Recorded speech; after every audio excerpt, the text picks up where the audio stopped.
Welcome back to another episode of the Sports Mixtape. I'm Brent, Jimmy, Brad. We're keeping it short and sweet today. We got hoops and we got candy. We're going to be talking a little March Madness, a little recap of the Sweet 16 and Elite 8. We'll be previewing the Final Four. And in honor of the Easter Bunny, making a return this weekend, we're going to be doing a snake draft of our favorite candies. So, you guys ready? I'm ready. Let's do this. Let's get after it.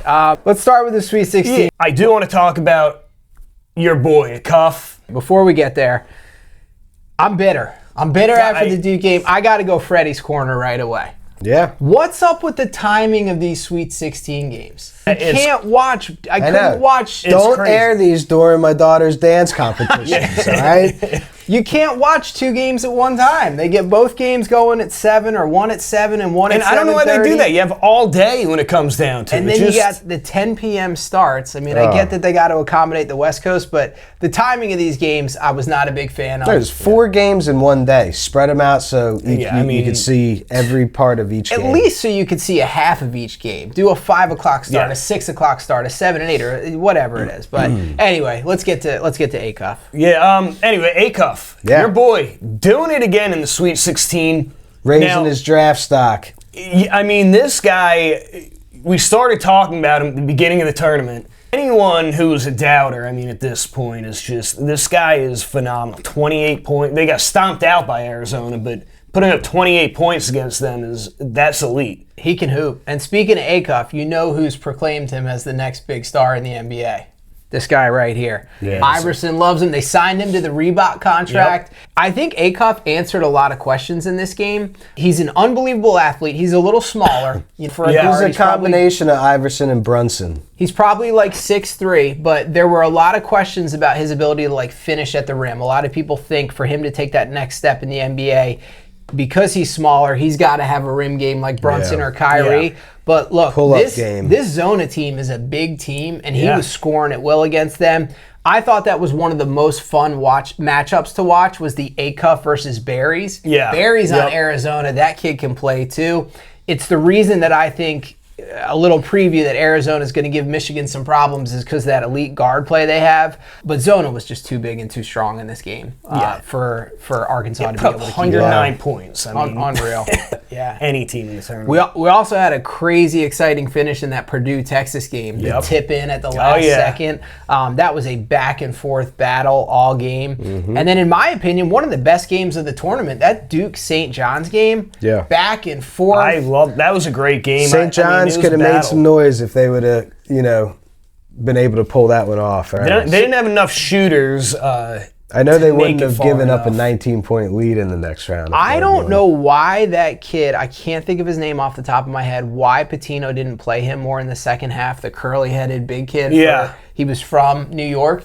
He lit Duke up from 3 in the first half. He hardly saw the floor towards the end of the game. We've seen some curious coaching in this tournament, to be honest with you. And I could go all the way back to Carolina. It was dominating. They went to a small lineup toward the end of the game and lost. And you're going, why would, obviously we know why the coach got fired now. John's game brought something up for me again that I have said and thought for years, especially in the college game. Why don't more teams full court press the entire game?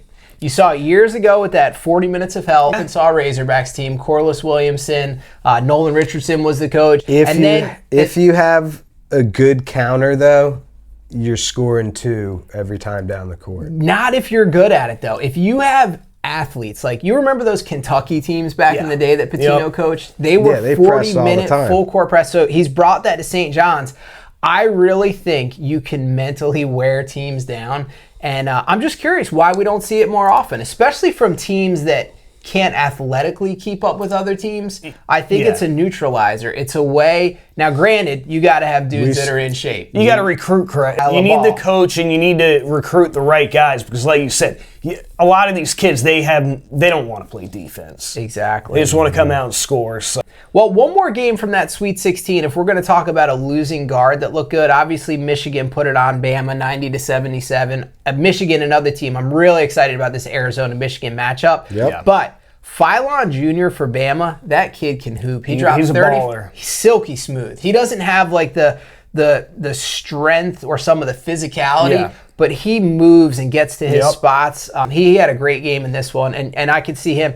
This is a phenomenal draft class. Unreal. So many good guards in this draft class. The best in a long time. Yeah, it's great. And the other game here that, let's see, that I was going to talk about, Iowa State versus Tennessee. Yeah. A lot of people, including me, really thought Iowa State had the team this year. I think that injury hurt them. Yeah, and Tennessee, I mean, they beat them pretty good. And I didn't think Tennessee was that great of a team, but they proved me wrong. Also really cool to see Iowa make it to the Elite Eight. Yep. What they did is not only as a 9 seed, but the fact that I'm a sucker for these kind of stories here. So you've got Bennett Sturtz is an unrecruited high school kid, goes to Division II Northwest Missouri State, where he links up with then coach Ben McCollum. They win a national title. Ben McCollum has 4 titles there from his time. He decides to take the coaching job at Drake. Sturtz follows him because he said, when nobody believed in me, this coach believed in me. They go to Drake. Drake wins the first round game as an 11 seed last year. McCollum gets another job offer at Iowa. What does Sturtz do? He goes, I'm following coach. He's the only one that believed in me. This kid is a honorable mention All-American now and a projected possible top 10 lottery pick. Yeah.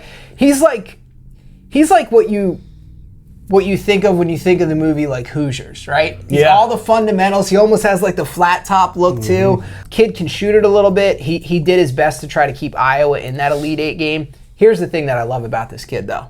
He averaged on the season over 37 minutes a game. He played every single minute of the 4 tournament games. Yeah. All 40 minutes, all 4 games. That reminds me a little bit of Iverson. He's a throwback, that kid. You guys remember the stories of Iverson cursing out Larry Brown whenever Larry Brown would take him out of a game? He did not believe in coming out of games. No. He didn't believe in rest. I love that old school throwback mentality there. So, so the Sweet 16, real quick rundown. Zona beat Arkansas, Purdue beat Texas, Illinois beat Houston, Iowa beat Nebraska, Duke beat St. John's, Michigan over Bama, UConn over Michigan State in a really good game. After great UConn got up big early in that game. I bet every year on Tom Izzo to reach the Elite Eight because he does it so often. It's usually they didn't make it this year, but yeah, they've ran into a buzz. I mean, UConn, that hot start. UConn's on a heater. And then Tennessee over Iowa State. But then we had this Elite Eight, let's just get it out of the debacle. I mean, it's the biggest story of the tournament so far. It's really the only big news. Brent, what does the last name Mullins mean to you? It hurts. Yeah, Braylon Mullins, the freshman, hitting the 3. Well, the fact that I'm going to talk about a few things here. The fact that he made the pass and said, I wanted to get it to somebody who made a shot during the game because he knew he had struggled during the game. The ball comes right back to him. That was from the next county, that shot. And as soon as he threw it up in the air, I was sitting there. I had to really control myself. My kids were around me. I wanted to try to keep it PG-13. As soon as that ball left his hands, I just had that sick feeling in my stomach. Yeah, I mean, I knew. I was actually watching this game with my family. Actually, my dad and my sister is a big Duke fan. Yeah. And when we were outside watching it on the front deck, and when that kid, Braylon Mullins, hit this shot, my sister visibly screamed so loud that I thought the neighbors were going to think something was wrong. But yeah, I mean, I think, 19-point comeback, incredible comeback from UConn. UConn's coach just headbutting the referee afterwards. This is my favorite part of all this. Where was the technical? What was he doing? Did you hear his excuse? No, I didn't hear. I thought he wanted to chest bump. He said that the referee and him were like shaking hands. They were hugging during the game. He thought the ref wanted a chest bump. This reminds me of me and AJ in wrestling practice. Yeah. I mean, that was a crazy. You can't give that technical. I mean, that would be crazy to give a technical. The ref did a good job compose himself. That was crazy. Look, we got to talk about it. I still am a big fan of John Shire. He's a young coach. He'll learn from this. You got to probably take a timeout before. I was going to say, did they still have some timeouts? 2 timeouts left. You got to take the timeout before you inbound. You know, I don't want to bang on the kid who's a Caden Boozer. Yeah. But Caden Boozer now. I don't know how before all that your coach is not saying, look, just hang on to the ball. Don't make any stupid passes. He didn't need to pick up his dribble. No, and he tried to throw it over 2 big guys, jumping over him, and it was what hurts is that this is brutal. This is 2 years in a row. In the Final Four last year, Duke was up big on Houston. 8 minutes left in the game. I think they had a good-sized lead. They were up 6 in that game with 1:14 left. Ended up losing that one. Duke was up 19 at the end of the first half in this game, and another late collapse. This one stings, but as it should. Well, are they getting another #1 recruit next year? Yeah, that's the guys. Thing. Shire seems to be. You doing guys' well. Schools have something in common now. Yeah, 19 point blown lead. Not a good look for the ACC. I will say that. Not at all. But I tell you who looked legit in that Elite Eight. Wagler in Illinois. The Itches. Oh, man. Wagler and the Baltics. Yeah, Illinois, I know earlier in the year, Illinois was like a front runner they were talking about them winning national title, but I don't know. They've just been a monster this Did you guys see this clicking? Did you guys see the step back 3 Wagler hit when he put that dude on skates? Yeah, he eventually inbounded it because he had rolled so far to the basket. This Illinois team is a scrappy team, and Wagler's just been fun to watch. He's another one. It's unconventional. He's kind of like herky-jerky a little bit, but can get to a spot. Yeah, it's gonna be an interesting Final Four this year. Yeah, the 2 teams, obviously Arizona, Michigan, to me have looked like the best teams all tournament. It's honestly a shame that they're playing each other. On that side.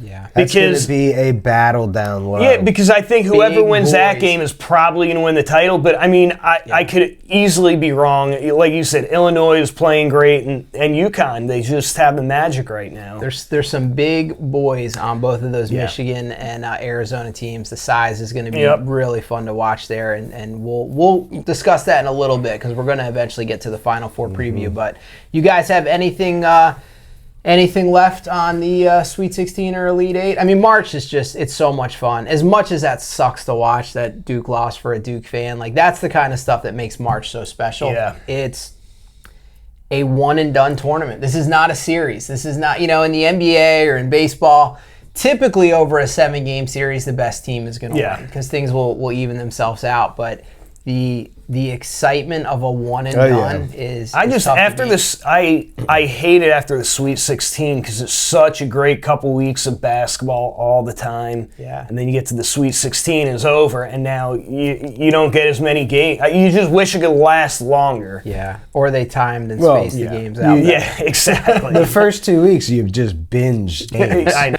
Yeah. Thursday through Sunday, just amazing in front of the tube. Well, we're going to take a quick break from basketball. We'll get back to that Final Four preview, but Easter Sunday coming up this week. It's a great time of year, and it makes us think back to being kids.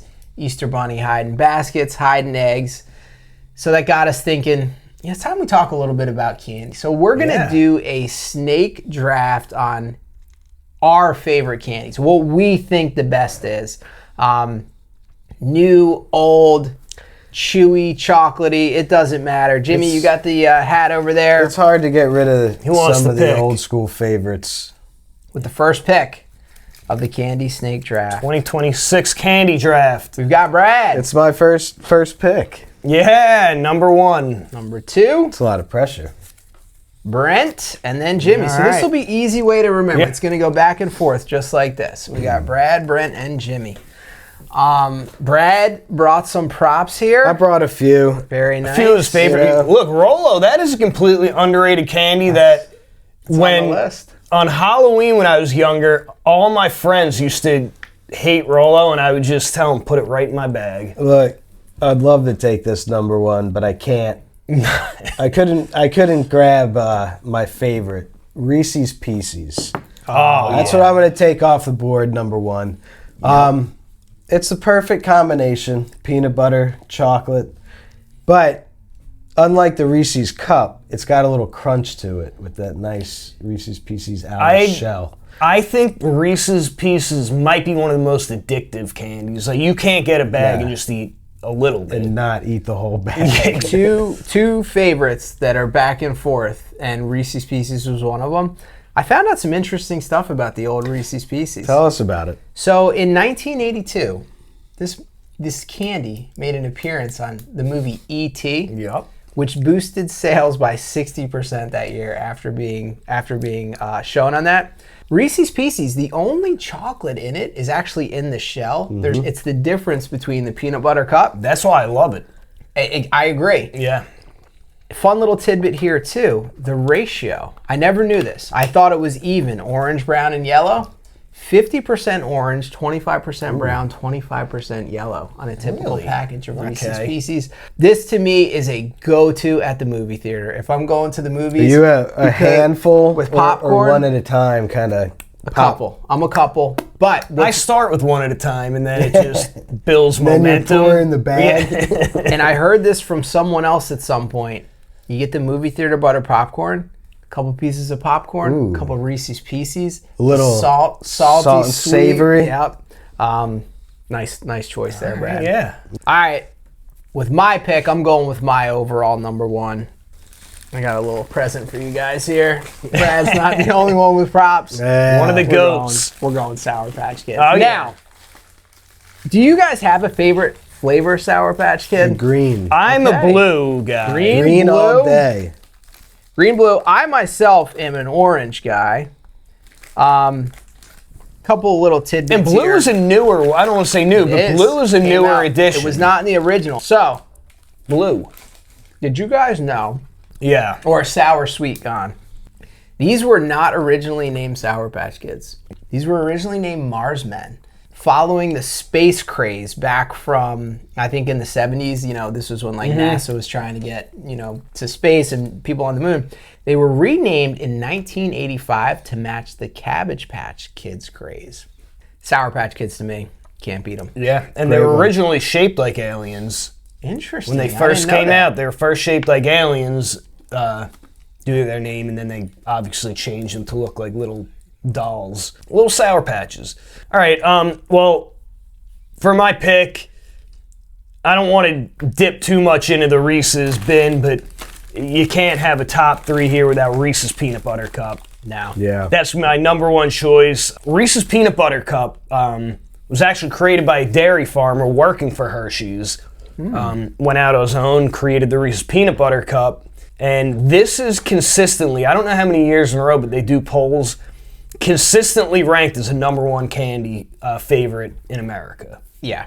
So, and there's a reason for that. I mean, it's the number one selling candy brand in the United States. Peanut butter, chocolate, what more could you want? Yeah.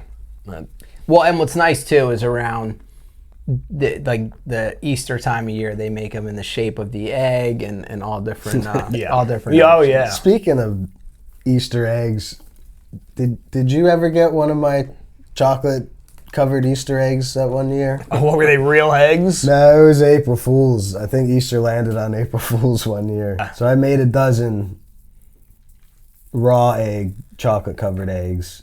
Did anyone eat them? Oh yeah. See, that's stuff we got to get video of. All right, back to me, number two. I'm gonna go with Haribo gummy bears. Solid choice. Right here, there's a lot of gummy bears out there, but those are the ones. Haribo, I don't even really know how you say it. Sample. You gotta sample it. Are made the chew to them, the flavor. It's a certain hardness to them. Yes. It's a perfect hardness. It's a great chew. You know what I like about the Haribo is I'm typically not a fan of green when it comes to candy. Again, green are the best in this. Green is strawberry. You would think green would be something more like. I don't like the pineapple though. Yeah, pineapple not good, but we do have Germany to thank for Haribo gummy bears. Golden bears. Created in Germany in the 1920s, or Now they're America's most favorite gummy bear. Yeah. I agree with what you guys both said. The perfect texture on those things. Yeah, I mean because some gummy bears you get, you want them a little they're really chewy. Soft, which are no good, or too hard, and they're perfect. And the flavor too, it actually has like a real fruity tasting flavor as compared to like a fake flavor. Yeah. Well, you took my number 2 off the board. All right, well, what is it back to you, Brent? Yeah. My next pick here. Give me a break. Give me a break. Break me off a piece of that Kit Kat bar. Oh, yeah. I'm a huge fan of Kit Kat bars. I learned a couple cool things here. Now, do you consider a Kit Kat a chocolate bar, or is it its own thing? Like, to me, we know what a chocolate bar is. But yeah, that's an interesting... I would throw it in the chocolate category. Because if I was to list my favorite chocolate bars, Kit Kat would be up there, but now that I think, I don't know... So here's what was really interesting to me about this one. I got 2 things here. Did you know that the wafer filling of a Kit Kat is actually made from crushed up, imperfect Kit Kat bars? Oh, really? Kit Kat bars. They're imperfect, crushed up ones. That's what they put on the inside. Huh. Clean them up off the floor and just tap them in. Now here's something I really did not know. Apparently, Kit Kats are huge over in Japan. So much so that they have over 200 flavors of Kit Kats. They have a wasabi flavor. They have all of these different types of flavored Kit Kats over in Japan. They'll put out like different versions, different flavors around holiday times. I did not know that, but I love like the crispy crunch. And I also love, so with chocolate for me, chocolate's not my favorite. It's almost like a bit too heavy or too rich for me. So if I'm gonna have a chocolate, it's gotta be something that's like mixed with something else, like the peanut butter, or in this case, that crispy wafer filling is just spot on. So a Kit Kat bar, that's one that I'm usually rummaging through post-Halloween, making my kids pay the tax. That's one that's usually getting turned over to Dad. Yeah, I love a good Kit Kat. Yeah. Left or right? That's the question. You're talking about these. Oh, yeah. So I'll take these for my number 2. Yeah, then. those are amazing too. Twix. I'm going left. Do you guys know how that got started, the left or right? No, I thought it was just a campaign that they were trying to... Well, it's fake, yeah. They basically said that 2 brothers or 2 people started Kit Kat in separate factories. That the lefts were made in a certain factory and the rights were made in a certain factory, which is pretty brilliant. But these things right here are special. You know what sets these apart from Kit Kat? They don't have a little wafer inside. And they got caramel. They got a cookie nougat. I'm a big caramel fan. But also the soft, very soft on the outside. This is my go-to for candy bars. I love, especially you throw them in the fridge or the freezer. Oh yeah. Give me Twix all day. Yeah. Solid choice. That was literally my next one too, Brad. All right. So come back around to me. Let's go a hard candy. You guys will remember this one. The little strawberry candy that your grandmothers used to have. That melted? Yeah. No, there was 2 extremes to this candy. The sour warhead. Oh, yeah. And the hot atomic warhead. Yep. And no matter which one you had, you were scarring the roof of your mouth and your tongue. You'd burn all your taste buds off of them. These things would make you pucker. I remember eating like whole packs of these and having my tongue burnt for days. Oh my gosh, yeah. So a couple years ago, my 2 youngest kids were, I don't know how old they were, maybe 5 and 3. And I came across, maybe in like a dollar store or something, Warhead Sours. And I was like, I'm definitely bringing these home. And they tried to have a competition. Because remember when you were really young? The competition in your mouth. The competition was who could keep it in the longest without taking it out. And watching their face, it was it made me feel like a kid again. But yeah, the sour warheads were. Did you guys have an ice cream truck that came around in New Jersey when we were young? So growing up, there was an ice cream truck that came around, and I didn't really stop him for ice cream, but he'd come around and he had a whole rack of candy. And you wouldn't get the WWF wrestler ice cream? Well, I would definitely get ice cream, but the main thing, if I had a couple bucks, I'd take like $2. It was 10 cents a piece for Warhead, and I get 20 Warheads. Oh, yeah. Just keeping my stash in my room. All right. I like the blue ones. Those are my favorite. Oh, they're great. Man, All right, this one's a little off the radar. I think this is, in my opinion, the most underrated candy out there. I'm going with the 100-gram bar. Okay. The caramel, the chocolate, but the crispy rice crunch in this thing is what sets it apart. It's got that like light little texture to it. Give me a 100-gram bar. Yeah, 100 grand. You're right. It is underrated, but it's a great candy. People should definitely check it out if they haven't. Let's go with Skittles for mine. Skittles, to me, are like a perfect little snack candy. Chewy. You got the crunchy shell. I've actually never tested that out. It's the power snack of Marshawn Lynch. That's what fueled Marshawn Lynch, legendary run. The Skittle Man, famous for eating them on the sideline during games. Did Skittles commercials, but yes, he definitely popularized that. And then let's go with. I'm going to go with the Milky Way. Yeah. I love a good Milky Way bar, caramel in there. Frozen Milky Way. Frozen Milky Way. Okay. Milky Way, when it originally came out, people thought it was named after like the galaxy, but it was not. It was named after a malt milkshake that was called the Milky Way. Okay. So it was flavored after that milkshake. Got it. All right, solid choice. I'm going next with a classic. Used to love it. These would come a pack with 2 sides. I'm going Nerds. Big fan of Nerds. Grape flavor, watermelon flavor, strawberry flavor. Yep. They're simple. I'm taking Nerds. Good choice. I like Nerds, but when you got gaps in your teeth, they just get stuck in there. They don't work out too good. All right. Well, I'm gonna go with a favorite of my wife. It's a classic. We had a Sour Patch Kid explosion. Right. Let's go with the classic Twizzler. It's nothing like chewing on a rope-shaped piece of wax. I'm not a bit. I love licorice, but not Twizzler. It's one of Kristen's favorites. Yeah, had to throw it out there. You know the best part of the Twizzler. I only like the original straw. Boom. I only like the original red ones, though. I don't like the pull and peel. I don't like. You didn't like the chocolate ones? Kind of. I was a big fan. But the black, get them out of there. That was like punishment. That was like punishment if you had those. No. Yeah, I'm not into the black licorice, but yeah, and like you said, you put that. When I was a kid, I used to just get Twizzlers so I could bite off each end and like drink whatever with it. All right, come back around. Yep. See you again, Brad. All right, since we could have another snack.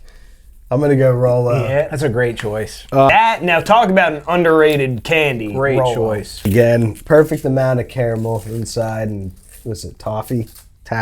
Yeah. Yep. I haven't had dinner yet. This is a nice dinner tonight. He's going to be up all night. But this just reminds me of my grandparents, you know?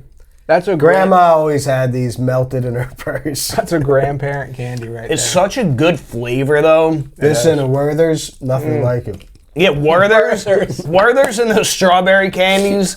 Grandparents always had like a bowl. The grandparent special. And Altoids. All right, I'm going with the classic here. I'm surprised this one's still on the board. Give me peanut M&Ms. Ooh, nah. Yeah. Huge fan of peanut. I'm not not with nuts in it. I don't even like the regular anything M&Ms. with peanut butter, peanuts, and chocolate. I'm a big fan of a peanut. I'd rather have the peanut butter M&Ms. I'd rather have.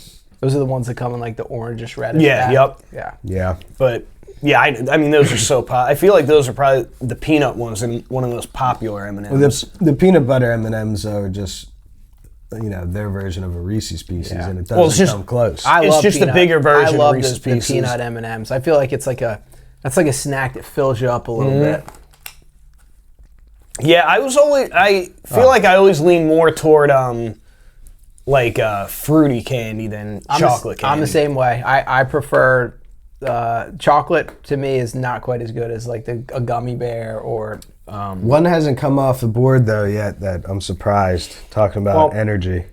I have two. I got one sour gummy worms. Yeah.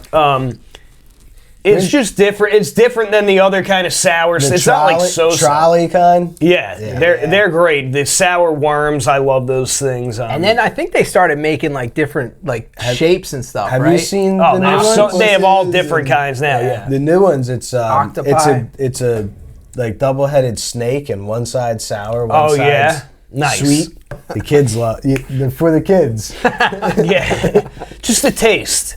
Oh boy. All right, so I'm going to go for the next one. Now, talk about eating wax, all right? Starburst. Oh, yeah. There's another candy I'll talk about. I'm not putting it on my list, But Starburst, to me, I love Starburst. I'm a fan of Starburst. It's just a big square piece of wax, but I love the flavor. What's your favorite flavor Starburst? I've always been a red Starburst guy. It's just got the good flavor to it. You can get the red and pink ones now, just those. The pink is great, too. Yeah. If you like orange, you're a psychopath. Yeah, right? No, that cannot be your favorite. This episode, by the way, is sponsored by your local dentist. Yeah, right. But yeah, Starburst was Dustin Pedroia when he was on the Red Sox. This guy used to just crush Starburst and Skittles in the dugout all the time. You can find like video of him eating it. But speaking of wax, you remember the wax bottle things you bit off the top? There's something that I like about that, just chewing on it. And the worst yet, you remember the wax lips things? Yeah, those were like really I got duped every time. Because I was real young when they came out. Oh, yeah. My grandma would give them to me, and I just started like eating it because I thought it was candy. Yeah, I mean... What's great is when you find a place... We have one around here, Mom's Sweet Shop. Yeah. Also, the Christmas shop over in Manio. When you find a place that has the old school candy, it's awesome going in and checking some of those. They remind you of your childhood. I got two great ones. Bring it back around. I got another... Jimmy, this is you still, right?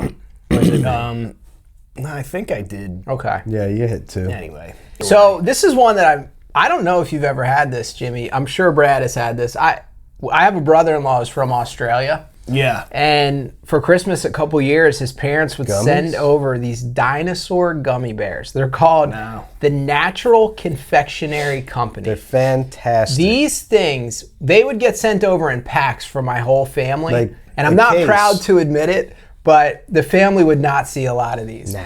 They're shaped like dinosaurs. They have a few different flavors. Surprisingly, too, these are like healthier for you. It's all fruit that grows in Australia. It's not a lot of sugar. Listen, anything made in America is like, anything we used to make candy is like banned in every country. And I think that's part of the reason why you could eat a whole pack easily in one sitting, because it's like not too sweet. It's called the Natural Confectionery Company Dinosaurs from Australia. These are phenomenal. All right. Never even heard of them.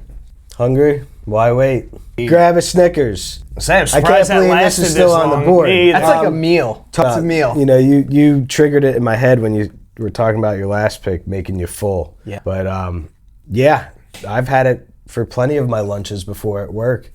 Fills you up.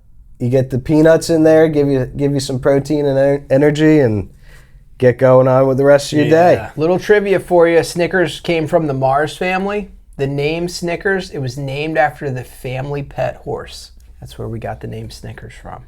Little Snickers. Back to you, Brad. All right, I got my grandma to thank for this one. Candy cigarettes. I wish I had a pack. I can't start the habit. Don't want to start the habit again. Do they still make that, or is that like banned? They still make them. You get them at Mom's Sweet Shop. But you remember the ones that you could actually blow out like the powder, powdered sugar or whatever? They used to have ones that you could take and little powdered sugar. These packs always mimicked a real cigarette pack. They had the one with the cowboy on it. Yep. What was that though? It was like a weird hard. Yeah, it was basically like chalk. I think they just packaged chalk. It was like a flavorless version of like a Smarties. It was sugar. It was like just a stick. Compact sugar. That's all it was.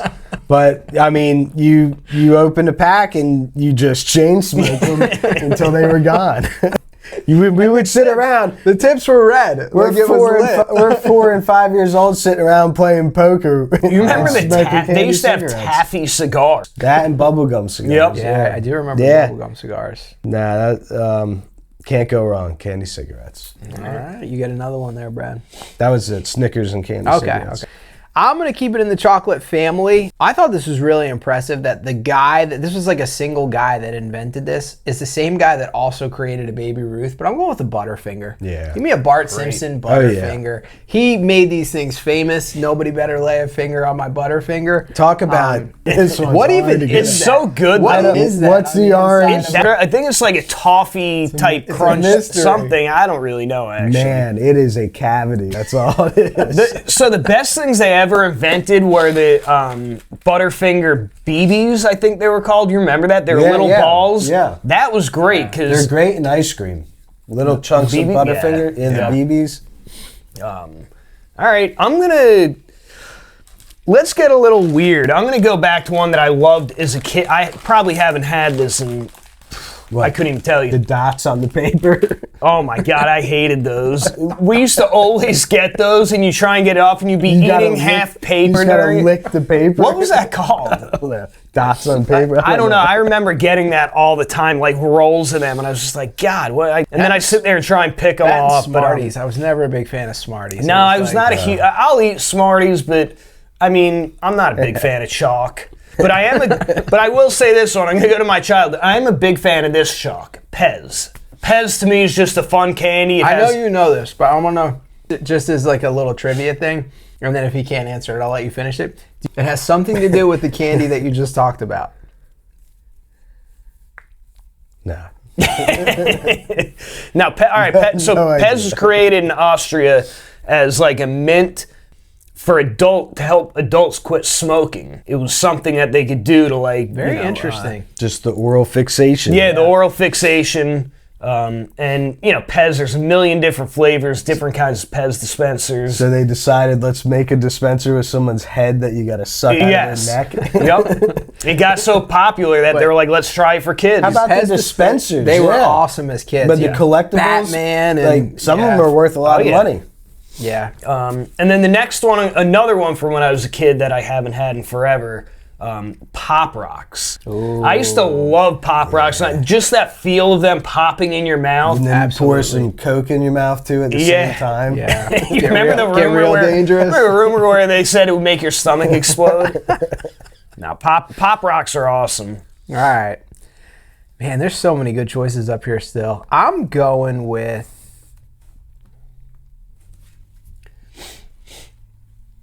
Crybabies.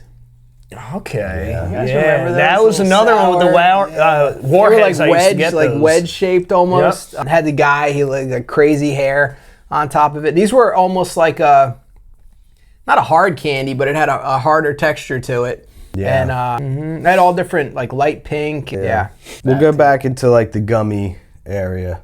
Swedish Fish. Another one. Grandma always had them. Solid. And it's one, you just got red Swedish Fish. And so you always had the best flavor. But I did, when they had the mixed bags, I did like the green ones. They still have the mixed bag. They have like different stuff now that I've seen. But yeah, Swedish Fish. Another great textured gummy. This was a candy created to help Swedish candy companies break into the U.S. market. Yeah, that's why they're called Swedish Fish, and did a good job. I love Swedish Fish. Interesting. You again, man. All right. Here's a good classic chocolate. Turtles. You guys like turtles with the nuts? No, I know what you're talking about. I don't think I really ever ate them. Caramel. I love them. They're good. They shaped like turtles? It's like a turtle shell. Okay. Yeah.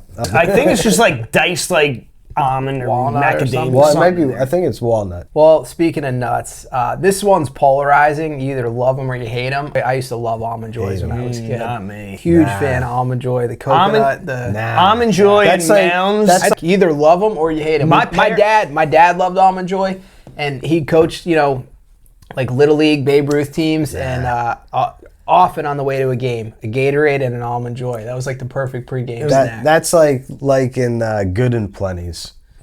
instead of Mike and Ike's.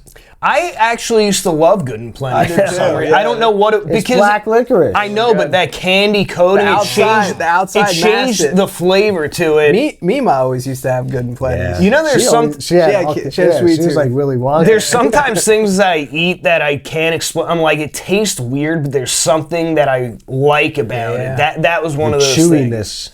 Yeah. All right, we got time for just a few more rounds here. All right, I'm going to go right here. I'm going to start picking off your list. Airheads. Yeah. Taffy. Airheads. You go like this? Yeah, Airheads, you shrink them down by slinging them so you get one big bite. But all the flavors that came out, it used to only be a couple flavors, and workers used to take scraps from the belt line that they used to go on and take them home and create like new flavors and bring them in and test out new flavors. Like taffy. Whatever taffy is. Speaking of taffy, I mean, it's not a pick, but growing up where we grew up, like when you live in a beach town, saltwater taffy is there's like a million flavors. Phenomenal stuff. Let's go back to one. Now, it's candy-ish. Big League Chew. It is. It's a candy. 100%. Big League Chew. If you played baseball at our age, just a wad. You just take a big wad of it, put it in your mouth, and this is Big Papi. Is one of the guys in the big leagues that Big League Chew became really popular again because he used to always remember back in the mandatory late '80s, early '90s, and they have like Jose Canseco on one of the bags and Mark McGuire. It just looks like it. Like it's just a juice. It looks like a juiced up guy on the cover with some Oakley shades on. Yep. All right, I'm going with bottle caps. Do you guys remember bottle caps? I loved bottle caps as a kid. The different flavors. Coca-Cola, cherry Coke, orange soda. It was very tart. And grape, I think it was. They were very tart. They were in the shape of a bottle cap. Similar to like a sweet tart kind of texture. Yep. I was a big fan of bottle caps were fun. Well, I'll stay kind of on that page then. I like the gummy root beer bottles. I used to eat. They had a Coca-Cola, root those beer, things still were. I used to get them all the time when I was a kid. Yeah, but I like the root beer ones. Yeah, they were good. I love all gummies. So why don't we just start? Yeah, why don't we just start whatever you got? This is one that would literally like rip your teeth out, but I freaking loved them. Now and Laters. Oh yeah, they were like, it was just a workout. It's still over there later. Exactly. Yeah. The flavors though were great. I mean, and it was like the older they were, the harder they. I was saying, it started out hard, and you'd have to like keep it in your mouth, and then as soon as you put your teeth in it, it was just like if you had fillings, they were gone. You were locked in. Yeah, no. Now and Laters are a good one, and then how about you said Sugar Babies earlier? No, but that's a good Sugar Daddy. Remember the Sugar Daddy? Yeah, the ones that would break your teeth out too. Chew it on those. Same with Juji Fruit. You remember Juji Fruits? Juji Fruit. I love Juji Fruit. Those things. It was the same thing. If you had a pack that had been sitting there for a couple months, it was just. Then there was Juicy Fruits. The Juicy Fruits were good. Isn't that gum? The Jujubes. Jujubes. Those are the little tiny. Yeah, those things were. The Jujubes were worse than the Juju Fruits or whatever. They would rock you. We didn't even mention Jolly Ranchers. Great hard candy. Milk Duds. Payday. Milk Duds are one of my favorite candies still, and I forgot to even put it on there. I don't know why I didn't take this one, number one. How could I ever forget? I used to go to TJ's in Collington to get these when I was hanging out with friends back there. Cowtails. Oh, yeah. All-time favorite candy. You know what I just discovered within the past month is, I guess they make all the strawberry Cowtails. Oh. I'll tell you. There's all kinds now. Amazing. And I'm not even a big cowtail guy, but I had one and I was eating it and I was going, this tastes like a strawberry milkshake. It's amazing. It's like Nesquik. Remember the strawberry Nesquik? So good. So good. All right, well we got to keep it moving. Yep. That was fun. That was nostalgic right there. Let's get to our Final Four preview. Anybody have the point spreads for this? I do. Okay. What do you got, I did this last night. So Illinois versus UConn. Yeah. This is USA versus the Baltics. This is 5 American starters for UConn versus the Itches. So both I'm looking games, forward to this match, big time. Yeah, this should be. I think both these matchups are actually great matchups. UConn is getting 1.5 points this game. I might sprinkle a little something on Illinois. Yep, and Illinois, they got the size, 3-point shooting. And Illinois is the only team in the Final Four that has never won a chip.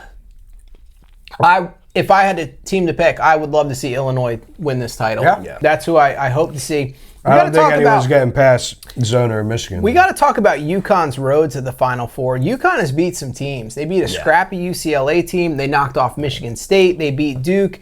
Terrace Reed Jr. is a physical, big guy. This should be a really fun game to watch. And UConn, talking about spreads and all, Hurley is 18-2 against the spread in NCAA tournament games. I think he's for the last 10 tournament games, he's 10-0 against the spread. I checked there. I still have 2, but I took UConn was getting 2.5 a couple days ago, and I jumped on that, and now it's down to 1.5. But I think UConn has a great chance to win this game. Yeah. Illinois is the 3 seed, so. Yeah. That should be a good game. I think it's going to come down to how well Illinois is shooting the 3. Yep. They got some dudes on that team. How about Peja Stojakovic's son? And he's not a 3-point shooter. He attacks the rim. Yeah. He's got a different game than his dad does. He rebounds, 5 or 6 every game, too. Yeah. And he can hit the 3. And then we've got quite arguably the matchup of the tournament, Michigan versus Arizona. Both of these teams have size and play with such physicality. To me, I said it early on, I think guard play is going to be the difference in this game. I really believe Burries and Bradley are better guards than Cadeau and what Michigan has to offer. Yeah. And I think if you look historically, teams that typically win national championships have good guard play at the college level. Yeah, this is Arizona getting 1.5. Both games are down to 1.5 spreads. I saw Arizona getting 1.5, and I jumped all over it. I think Arizona easily could win this game. But I do think these are the 2 best teams left. But yeah, I'm going to ride with Arizona and UConn in these games. I think that's my picks there. Always fun watching the Final Four. I think this is going to be a super physical game, and it could get chippy. They're such similar teams. Entertaining to watch. You've got serious These guys size. are going to bang down low. Yeah, you great size. Lenda board. Yeah, it's going to be exciting. It's going to be fun. Yeah, but this might be the game of the tournament. I'm taking Michigan. Yeah, I mean, Michigan's look. Both these teams have looked unbeatable, so I'm excited to see this. Speaking of taking games, though, we hit our last parlay, guys, and we'll get one more out there for you this weekend for the Final Four games. Yeah, I mean, back on track. Yeah, we'll see. We'll see if we put something together this weekend again and get a little win. We got a feel-good story leading off our roundup, like the recap of the week. Gary Woodland getting a win on the PGA Tour was awesome to see. What that guy has been through with having the brain surgery. Truly incredible. He won by a couple strokes, and you could just see the emotion pouring out of him on the 18th green. He's been through it, continuing to play. That was really cool to see right before we get into Masters season. Also, someone here has got a squad that's off to a red hot start. Before we talk about the team from New York that's really dialed in, the Mets' first game of the season was awesome. Paul Skeens didn't even get out of the first inning. That was crazy. Could not be because Cruz forgot sunglasses in center field. The rookie showed up, hit his first home run. What was he doing in the outfield? Well, here's two plays in a row. He's a shortstop. They're trying to convert him to play. He had never played outfield, and you could tell. That was brutal. He's been on a heater, though. He hit 2 home runs 2 nights ago, hit another jack last night. Yeah. He's going to have to figure out probably to wear sunglasses when playing in the outfield. But Luis Robert off to a hot start for the Mets, but the real story right now, Jimmy's Yankees are rolling. 5-1, big win over Seattle last night. Only questionable thing that I can see at this point, I don't know that you're winning a World Series with that closer. I think they're gonna have to maybe figure something out in the bullpen there, but the Yankees are looking good right now. Yeah. That pitch, they're not giving up any runs. I mean, Bednar, I'm not really worried about Bednar. He gave up a hit to score 2 runs, but